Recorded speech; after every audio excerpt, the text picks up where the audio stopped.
Graça e paz, cara amiga, caro amigo que acompanha essa nossa meditação sobre a Palavra de Deus no Santo Evangelho, nesta quinta-feira da 14ª semana do Tempo Comum.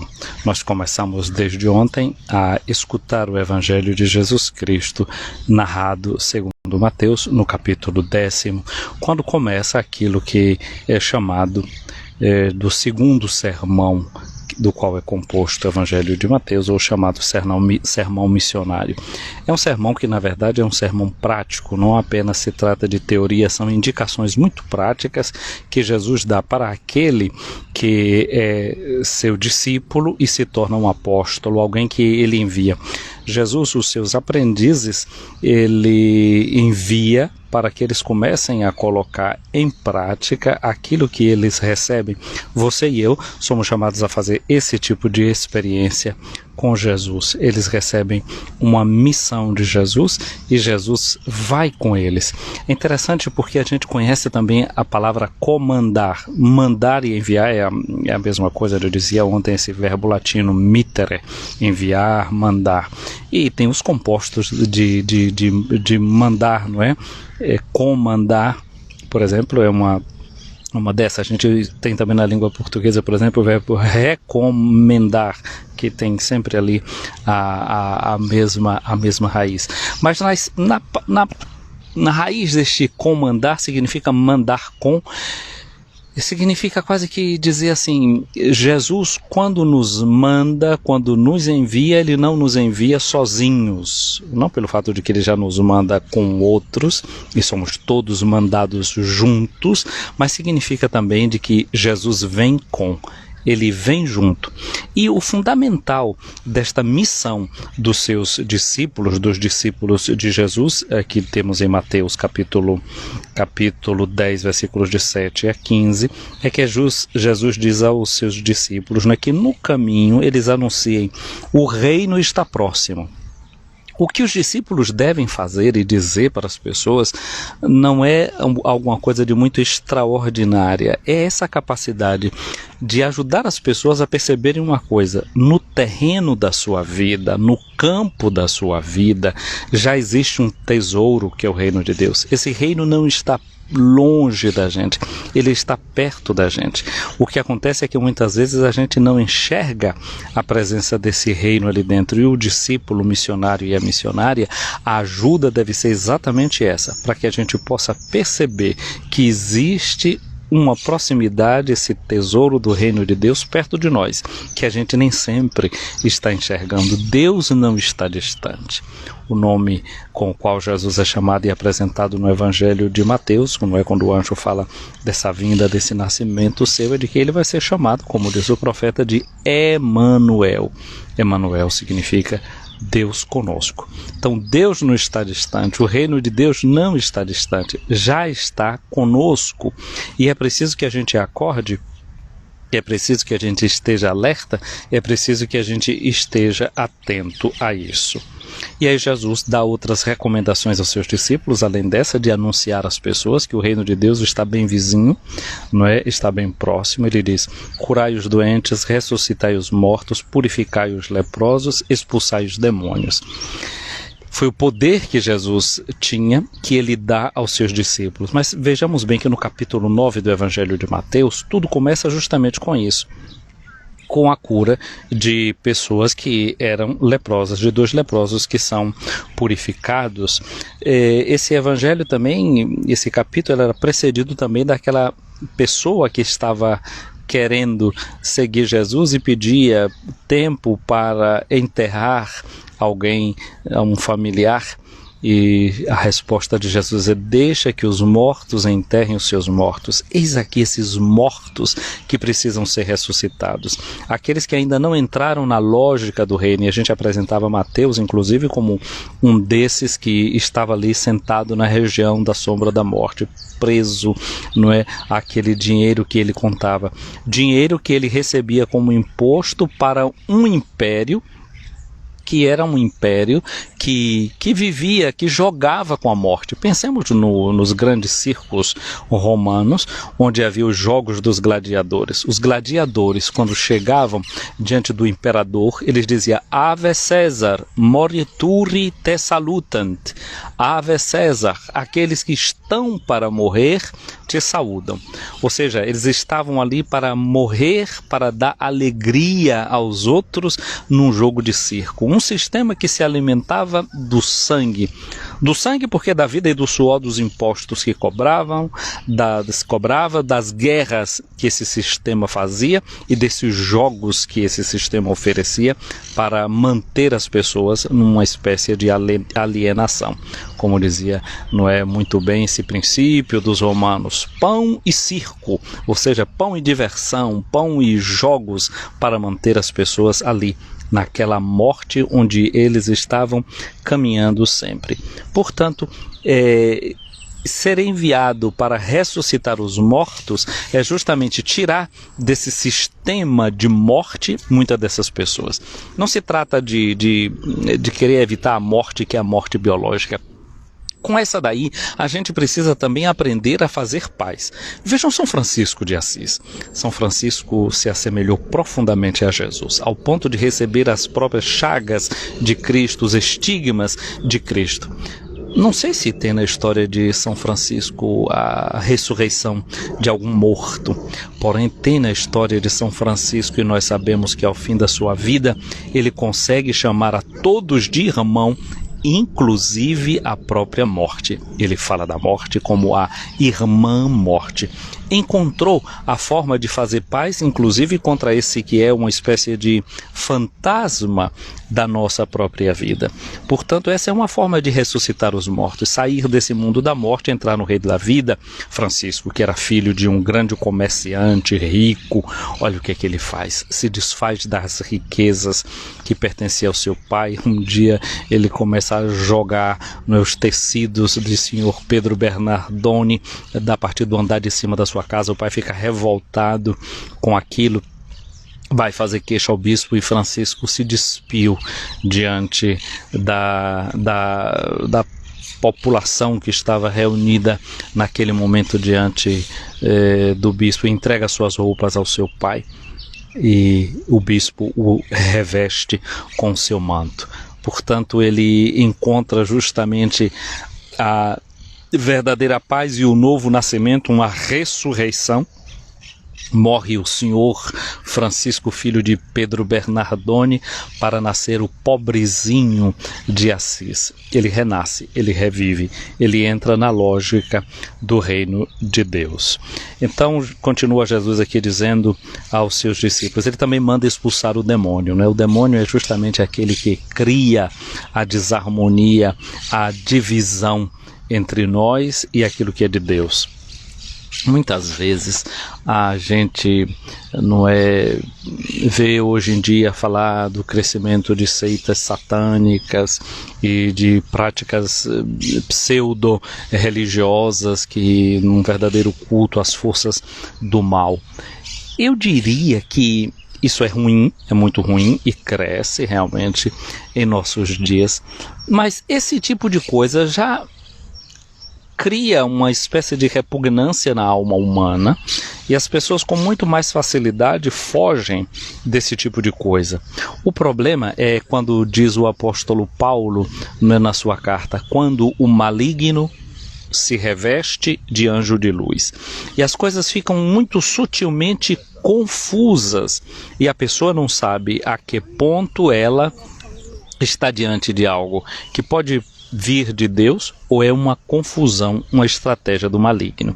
Olha o que o maligno faz diante de Jesus na sua necessidade física. Ele apresenta e diz: você pode transformar essa pedra em pão, querendo que Jesus abusasse da confiança de Deus. Ou então diz: você pode se jogar desse penhasco aqui embaixo, porque está escrito nas Escrituras que os anjos do Senhor vêm para te amparar e não deixará que o teu pé se fira em alguma pedra. Sim, existem formas de religião e de religiosidade que são completamente abusivas e são como que uma espécie de magia na qual a gente quer ter controle e poder sobre Deus.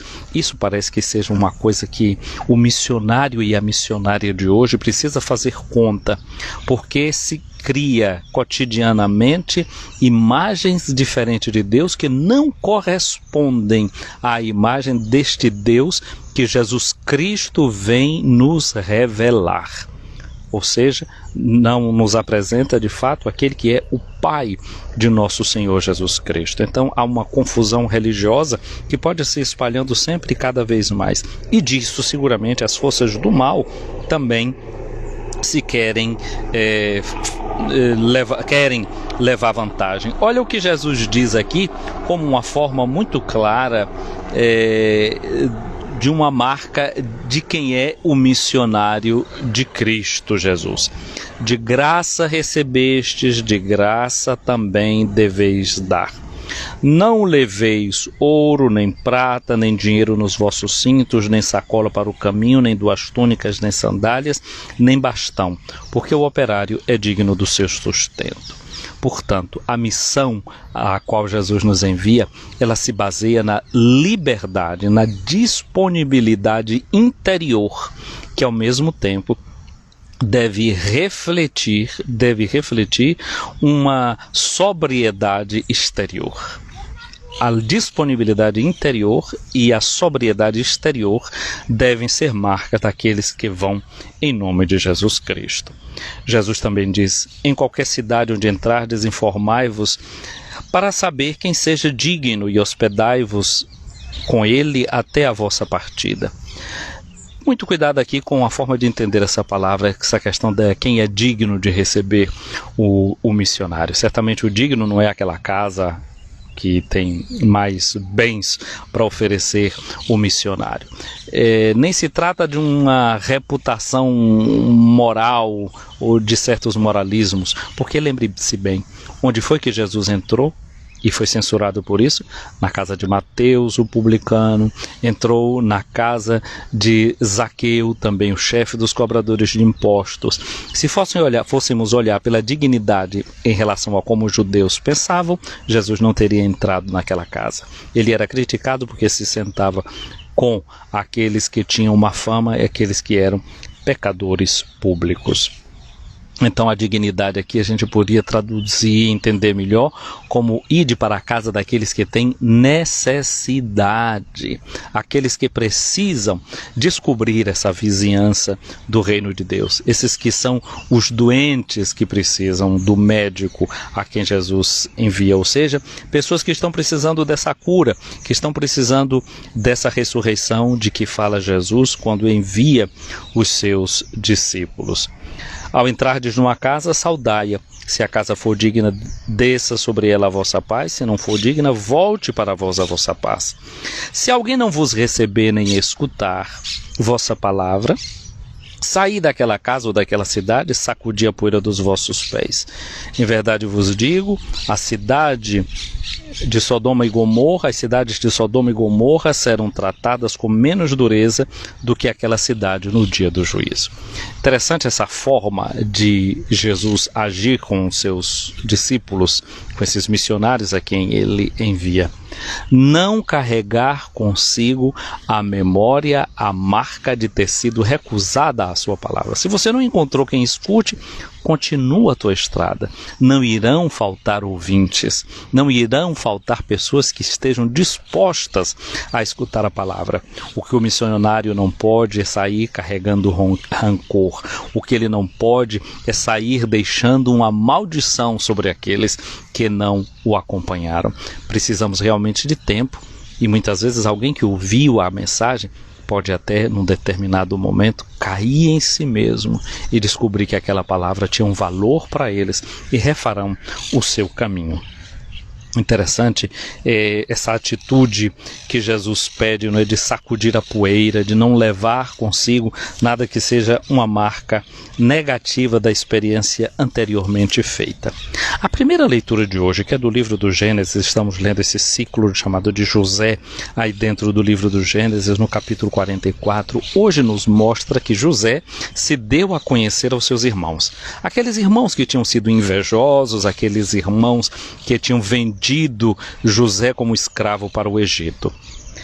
José depois de um caminho de muito sofrimento, chega a se tornar o vice-rei do Egito, e naquela posição agora, ele sendo responsável pelos depósitos de alimento, ele tinha a possibilidade de vender alimento para os seus irmãos. E quando ele vendeu a primeira vez, ele disse que os irmãos, então, se era verdade toda aquela história, quando eles voltassem, trouxesse o irmão mais novo que eles disseram que estava em casa, porque era o irmão dele por parte de mãe. Quando aqueles voltam para casa, depois de um tempo, têm necessidade do alimento, eles tornam a voltar, e o que acontece é que José vai se dar a conhecer aos seus irmãos. Foi um momento de muita dor, de muito sofrimento. Judá, que tinha sido aquele da proposta da venda de José, ele reconta toda a história, o que tinha acontecido, e José se comove muito, dá um grito, pede que saiam todos os servidores, ele chora diante dos irmãos e diz: eu sou José, o irmão de vocês. E diz aos irmãos: se avizinhem. Assim como Jesus pediu para dizer que o reino de Deus está vizinho, José pediu que os seus irmãos se avizinhassem. E José faz uma leitura muito interessante da sua vida para tirar também todo o medo e todo o terror do coração dos seus irmãos, que estavam com medo de uma possível vingança sua. José diz que ele entendeu que o fato de ele ter sido vendido para o Egito como escravo era para preparar aquele momento que eles estavam vivendo, para que ele pudesse salvar a vida dos seus irmãos, salvar a vida do seu pai e de toda a sua família. Olha só, quando o tempo passa, a gente pode ler à distância as nossas coisas. Não precisamos sair carregando a poeira das experiências negativas com a gente. Se a gente faz isso, pode ser que a gente faça sempre uma releitura muito amarga da nossa existência. Vamos, no dia de hoje, tentar desenvolver esse olhar positivo sobre a nossa história, ver o que há de melhor naquilo que nos aconteceu. Uma tarefinha para o dia de hoje podia ser tentar fazer isso que Jesus disse no Evangelho de hoje, né? O que é que eu posso dar de graça? Que eu tenha recebido de graça. De graça eu recebi a vida, a minha capacidade de respirar, a minha inteligência, tudo isso é dom de Deus. Como eu posso dar a alguém algo do que eu recebi?